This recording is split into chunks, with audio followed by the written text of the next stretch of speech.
नक्कीच सर, गाणं मी नक्कीच गाणार आहे इथे, पण त्याआधी थोडंसं मला बोलायची इच्छा आहे. तर मी माझ्या शाळेसाठी थोडंसं बोलतो आणि तेवढ्यात माझा ब्लूटूथसुद्धा इथे कनेक्ट होईल. दादा कनेक्टिव्हिटी आहे का? ओके.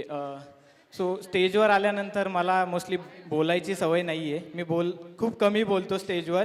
माझ्या हातात माईक आल्यानंतर मी गायला सुरुवात करतो आणि सुरुवात इथून करतोय की हा स्टेज माझ्यासाठी नवीन नाही आहे. या स्टेजवर मी खूप परफॉर्मन्सेस दिलेले आहेत. माझ्या शाळेला मी रिप्रेझेंट केलं आणि खूप सारे मेडल्ससुद्धा इथून घेऊन गेलो आहे मी. आणि माझ्या शाळेबद्दल सांगायचं तर माझ्या शाळेने फक्त स्टुडंट नाही घडवले, तर त्यांच्यावर संस्कारसुद्धा घडवलेले आहेत. आणि जे दिसून येतं आहे आज ही जी जनरेशन आहे, नवीन जनरेशन आहे, खूप हायली टेक्नॉलॉजी यूज करून जे काही करते, जे आम्ही पाहिलं त्यांच्यासोबत, आज खरंच हॅट्स ऑफ त्यांना. आणि नेक्स्ट अशी गोष्ट मला सांगायची आहे या विद्यार्थ्यांसाठी की मला माहिती आहे मोबाईल ही चांगली टेक्नॉलॉजी आहे, पण तिचा किती चांगला उपयोग केला पाहिजे हे तुमच्या हातात आहे आणि पालकांच्या हातात आहे. कारण आत्ताची जी पिढी आहे ती फक्त रील्समध्ये अडकली आहे. तर विनंती असेल पालकांना की मुलांना रील्सपासून जरा लांब ठेवा आणि तो यूट्यूब जो ॲप्लिकेशन दिला आहे तुम्हाला त्याचा वापर कुठेतरी नवीन काहीतरी शिकण्यासाठी आणि टेक्नॉलॉजी डेव्हलप करण्यासाठी झाला ना, तरी मुलं नक्कीच पुढे काहीतरी करून दाखवतील असं मला तरी वाटतंय. आणि तुम्ही मला दादाला इथे बघताय ना या स्टेजवर, सगळे बघताय ना तुम्ही इथे या स्टेजवर, एकच ध्यास ठेवा, काही वर्षात तुम्हाला इथे दिसायचंय. हा ध्यास सगळ्यांनी ठेवा. आज दादा इथे, आज हे सगळे माझे बहीण भाऊ, हे छोटे, हे सगळे मला इथे दिसले पाहिजेत. हा ध्यास सगळ्यांनी ठेवायचा. ओके.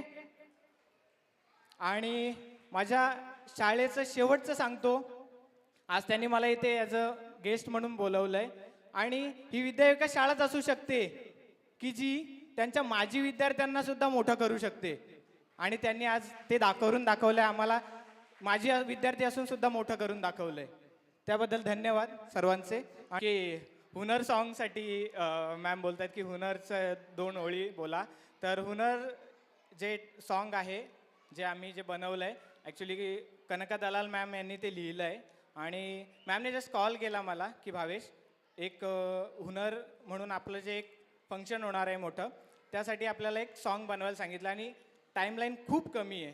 तर मॅमला बोललो की मॅम पॉसिबल नाही आहे, कमी टाईममध्ये आपल्याला गाणं लिहिणं, कंपोज करणं, रेकॉर्ड करणं, मिक्सिंग मास्टरिंग करणं, त्यासोबत कोरस वगैरे पार्ट, कारण खूप छोट्या छोट्या मुलींनी कोरस केलं आहे त्या याच्यामध्ये सॉन्गमध्ये, तर त्यांना हँडल करणं हे खूप कठीण होतं.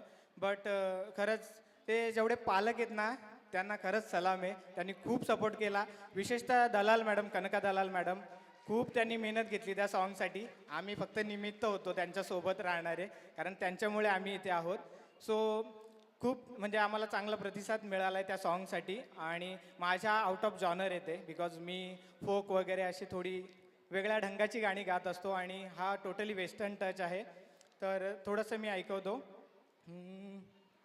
If you are art lover, visit our Hunar. If you are life lover, visit our Hunar. If you are art lover, visit our Hunar. If you are life lover, visit our Hunar. Hunar Carnival, Hunar Carnival, Hunar Carnival, Hunar. Thank you so much.